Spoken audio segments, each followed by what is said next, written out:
बिस्मिल्लाहिर्रहमानिर्रहीम। अस्सलाम वालेकुम नाज़रीन, आप यूट्यूब चैनल देख रहे हैं। मैं इमरान खान हूँ। सुप्रीम कोर्ट ऑफ पाकिस्तान ने फुल बेंच बनाने की जो दरख्वास्त थी, जो हुक्मरान इत्तेहाद कर रहा था, सारी 1.5 दर्जन पार्टियाँ, वो उन्होंने मुस्तरद कर दी है।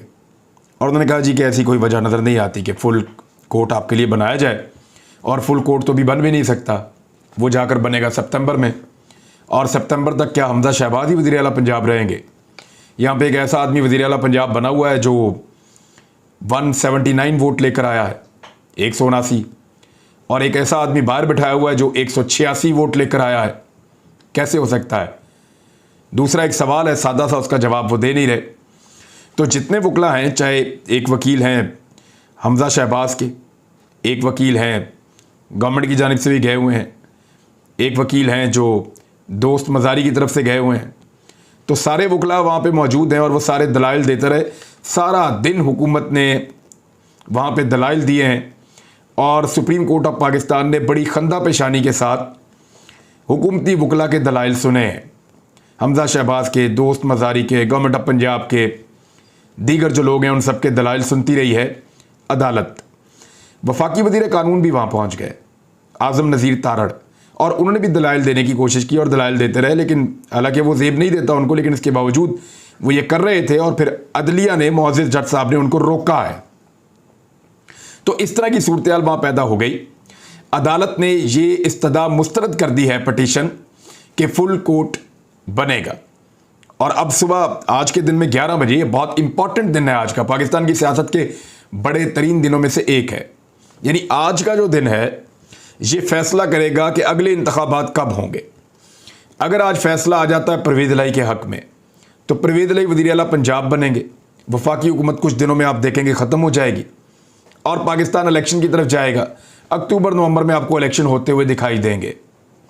लेकिन अगर परवेज़ इलाही वज़ीर आला पंजाब ना बने तो फिर जितना अरसा चाहेंगे इस हुकूमत को खींच सकेंगे ये हुकूमत के मुख्तलिफ पॉलिटिकल पार्टीज़ के लोग और इनके सहूलतकार या हैंडलर्स, जितना चाहेंगे इसको लंबा करते चले जाएंगे। बहरहाल जब अदालत ने अपना आज का ये हुक्म सुनाया तो उसके बाद बड़ा शदीद एहतजाज किया है पॉलिटिकल पार्टीज़ ने। दोबारा एक प्रेस कॉन्फ्रेंस की, मौलाना फजलुर रहमान साहब आए, उनके साथ बिलावल भुट्टो जरदारी आए, उसके साथ शाहिद खकान अब्बासी और पता नहीं कौन कौन, बहुत सारी, तकरीबन 1.5 दर्जन तो पार्टियाँ हैं, ये सारे इकट्ठे होकर आए और हुक्मरान इत्तेहाद ने अदालती कार्रवाई का बाइकआउट करने का ऐलान कर दिया। एक तो आप ये याद रखें कि आज की समाअत में सारा दिन जो ज़्यादा बात की है वो हुक्मरान इत्तेहाद के वकला ने की है। आज के दिन में ज़्यादा से ज़्यादा जो आर्गूमेंट दिए हैं, जो दलाइल दिए हैं, जो सारा दिन बोलते रहे हैं, वो हुक्मरान इत्तेहाद के वकला बोलते रहे। बाद औक़ात अदालत का माहौल भी ख़राब किया है, बाद औक़ात जजेस के ऊपर एलिगेशन भी लगाते रहे, बाहर भी गालिम गलोच की एक पूरी जो है वो कंपेन चलाई गई है, प्रेस कॉन्फ्रेंस बाकायदा की गई है, 1.5 दर्जन बंदे बिठा के सारी पार्टियों की, हर तरह का दबाव डाला अदालत के ऊपर और अदालत ने बड़ी खंदा पेशानी से इन सब की बात सुनी, इन सबको मौका दिया, हर एक ने अपनी बात कर ली, आखिरी नुक्ते तक बोल दिया। अदालत का एक ही सवाल था। अदालत ने कल वाला दिन जो गुजरा है, पीर वाला दिन, सोमवार का, इसमें अदालत ने 19 मरतबा पूछा और जो हफ्ते का दिन था उस दिन अदालत ने 7 मरतबा पूछा। तो टोटल 26 मरतबा अदालत पूछ चुकी है कि वो बता दें हमें कि किस बुनियाद पे डिप्टी स्पीकर ने रूलिंग दी है और किस कानून के तहत दी है। वो कानून निकाल कर दे दें आप हमें, कोई फैसला, कोई कानून, कोई जुमला निकाल कर दे दें जिसकी बुनियाद के ऊपर डिप्टी स्पीकर दोस्त मज़ारी ने ये रूलिंग दी है। इसका जवाब नहीं दिया, बाकी हर बात की है अदालत के अंदर हुकूमती वकला ने। बहरहाल इसके बावजूद अदालत ने फुल कोर्ट की इस्तदा मुस्तरद कर दी, दरख्वास्त नहीं मानी और अब ऐसा लगता है कि आज के दिन में फैसला हो जाएगा, क्योंकि ज़्यादा लटकाया नहीं जा सकता। हमजा शहबाज को, यानी एक ऐसे वज़ीर आला को जो वज़ीर आला बना ही नहीं, उसके हाथ में एक सूबा कैसे दिया जा सकता है एक लंबे अरसे तक, और वो अपनी काबीना भी बनाकर बैठ गए हैं। हुक्मरान इत्तेहाद ने अदालती कार्रवाई का बाइकआउट कर दिया। ये भी शायद एक नया वर्ल्ड रिकॉर्ड है, एक नई लो पोजीशन है इस हुकूमत की कि उन्होंने सुप्रीम कोर्ट ऑफ पाकिस्तान का बाइकआउट ही कर दिया है। वज़ीर ख़ारजा उसका ऐलान कर रहा है, बाकी वज़रा उसका ऐलान कर रहे हैं। लगभग पाकिस्तान की हुकूमत में शामिल तमाम जमातें मिलजुल कर सुप्रीम कोर्ट ऑफ पाकिस्तान का आला अदलिया का बाइकआउट कर रही हैं। ये क्या पैगाम पूरी दुनिया में दे रहे हैं? वज़ीर-ए-आज़म हाउस में इन्होंने ये इत्तेहादी रहनुमाओं के हमरा एक प्रेस कॉन्फ्रेंस की है। वज़ीर-ए-आज़म हाउस के अंदर प्रेस कॉन्फ्रेंस हुई है, याद रखिएगा। सुप्रीम कोर्ट का बाइकआउट वज़ीर-ए-आज़म हाउस के अंदर खड़े होकर एक प्रेस कॉन्फ्रेंस में तमाम इत्तेहादी जमातें कर रही हैं। फजलुर रहमान ने कहा कि मुल्क में इंसाफ और कानून की बालादस्ती के लिए एक तजवीज़ और एक मुतालबा किया। उन्होंने कहा हमारा मुतालबा है 3 जजेस के बेंच के बजाय फुल कोर्ट मामले को देखे। अब फुल कोर्ट तो बन ही नहीं सकता अगले 1.5 महीने, इसीलिए तो वो फुल कोर्ट कह रहे हैं कि 1.5 महीना ना होगा 9 मन तेल और ना राधा नाचेगी। राधा को नाचने के लिए जब मजबूर कर रहे थे ना, तो उन्होंने कहा 9 मन तेल ले आओ और उसके दिए जलाओ और फिर राधा नाचेगी। तो ना वहाँ पे 9 मन तेल मिला, तो ना दिए जले, तो ना राधा नाची। तो इसी तरह ये कह रहे हैं कि ना होगा फुल बेंच, ना वो बनेगा 1.5 महीने तक, और ना हमजा शहबाज की वजारत आला ख़त्म होगी, ना इसके ऊपर सुनवाई होगी। तो लिहाजा वो ये कह रहे हैं कि फुल कोर्ट नहीं बनाया जाता तो अदलिया के फैसले को हम मुस्तरद करते हैं। यानी फैसला अभी हुआ नहीं है, उससे पहले ही मुस्तरद कर दिया है। ये फैसला परवेज़ इलाही के खिलाफ आ सकता है, ये फैसला हमजा शहबाज के खिलाफ आ सकता है। तो एक पार्टी पहले से ही उसको मुस्तरद कर लिए तो चोर की दाढ़ी में तिनका, या आप इसको ये कह सकते हैं कि दाल में कुछ काला है, जिसकी वजह से पहले से ही इस फैसले को मुस्तरद कर रहे हैं। मौलाना फजलुर रहमान ने कहा कि हुक्मरान इत्तेहाद की जानिब से अदालती कार्रवाई के बाइकआउट का ऐलान कर देते हैं और फुल कोर्ट नहीं बनता तो 3 रुकनी बेंच के सामने पेश नहीं होंगे। हालांकि 3 रुकनी बेंच के सामने अगर आप टाइम डिवीजन कर लें, परवेज़ इलाही के वकला से कई गुना ज़्यादा टाइम अदालत का कंज्यूम किया या इस्तेमाल किया है हमजा शहबाज, दोस्त मजारी और गवर्नमेंट के वकीलों ने। उन्होंने ज़्यादा टाइम कंज्यूम किया है, ज़्यादा टाइम लिया है। अभी मज़ीद टाइम भी लेंगे क्योंकि चौधरी शुजात हुसैन साहब के वकील भी आ गए हैं। चौधरी शुजात हुसैन साहब के वकील हैं सलाउद्दीन, और सलाउद्दीन साहब की राय का बड़ा एहतराम है क्योंकि इन्होंने एक राय दी थी 3 दिन पहले जब डिप्टी स्पीकर ने फैसला दिया था। तो वो राय मैं आपको पढ़ के सुना देता हूँ। ट्विटर के ऊपर इनकी राय मौजूद है और मेरे एक दोस्त हैं वकील, उन्होंने मुझे ये ट्वीट भेजी है उनकी, स्क्रीनशॉट लेकर उन्होंने कहा ये आप पढ़ के सुनाएं ताकि लोगों को पता चले कि चौधरी शुजात हुसैन के जो अपने वकील हैं वो इस केस के बारे में क्या सोचते हैं। 3 दिन पहले उन्होंने लिखा जब डिप्टी स्पीकर ने रूलिंग दी, यस आई थिंक, हाँ मैं समझता हूं, the Punjab assembly speaker's refusal to count the PMLQ votes was totally wrong. हाँ मैं ये समझता हूं कि पंजाब असेंबली का जो डिप्टी स्पीकर है उसने जो मुस्लिम लीग काफ के वोटों को रिजेक्ट कर दिया है और उनको गिनती में नहीं लाया, ये फैसला मुकम्मल तौर पे गलत समझता हूं मैं, ये उन्होंने कहा था। But this particular door was opened by supreme court's own remoulding of article 63 है। लेकिन ये रास्ता सुप्रीम कोर्ट के एक फैसले की वजह से खुला है और आर्टिकल 63 का उन्होंने हवाला दिया। लेकिन आर्टिकल 63A बड़ा क्लियर है, बड़ा क्लियर है, बड़ा नीट एंड क्लीन है वहाँ पे। बहरहाल सलाउद्दीन साहब को खुद लगता था कि जो फैसला किया है वोट रिजेक्ट करने का वो बिल्कुल गलत है, ये उन्होंने पहले खुद फरमाया था। अब वो इसके बारे में क्या सोचते हैं आज वो दलाइल देंगे अदालत के अंदर, तो देखते हैं फिर क्या होता है। यही तीनों जज मौजूद थे उस फैसले में भी जिन्होंने इमरान खान की हुकूमत ख़त्म कर दी थी। इमरान खान की जब हुकूमत ख़त्म हुई थी, इमरान खान जब निकल गए थे प्राइम मिनिस्टर हाउस से डायरी उठा के अपनी, यही तीनों जज थे उस बेंच के अंदर भी जहाँ पे इमरान खान साहब की हुकूमत ख़त्म की गई थी। उस वक्त तो सारे मिठाइयाँ बांट रहे थे, उस वक्त तो सारे जश्न मना रहे थे।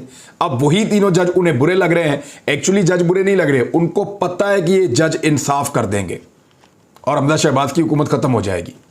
वो इंसाफ से डर रहे हैं, इसलिए वो कोशिश कर रहे हैं कि ना होगा 9 मन तेल और ना राधा नाचेगी।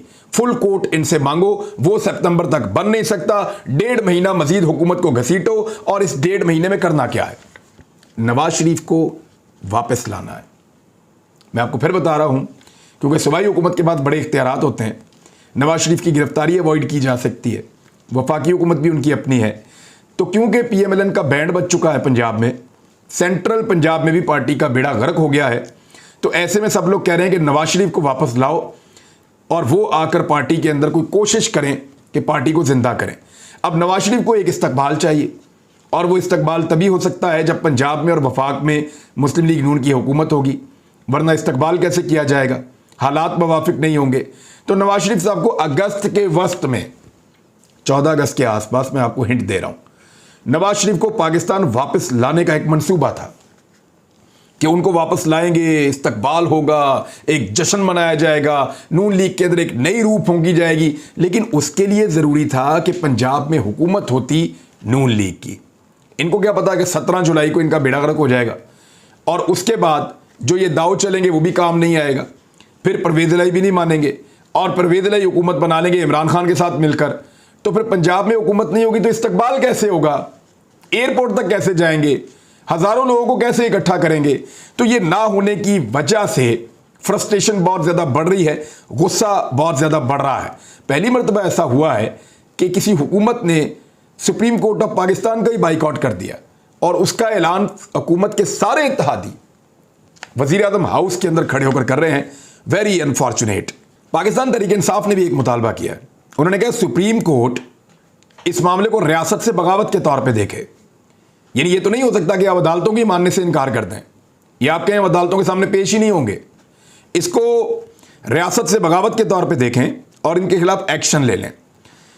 और पहले भी जजेस को ब्लैकमेल किया जाता रहा है, यही पार्टी करती रही, खासतौर पे नून लीग, और अब दोबारा से अगर यही कर रहे हैं तो इसके ऊपर एक्शन लिया जाना चाहिए। एक और चीज़ सामने आई है कि दोस्त मजारी ने जब ये लेटर दिखाया था ना चौधरी शुजात हुसैन का, तो उन्होंने क्या कहा था, ज़रा वो जुमला आप गौर करें।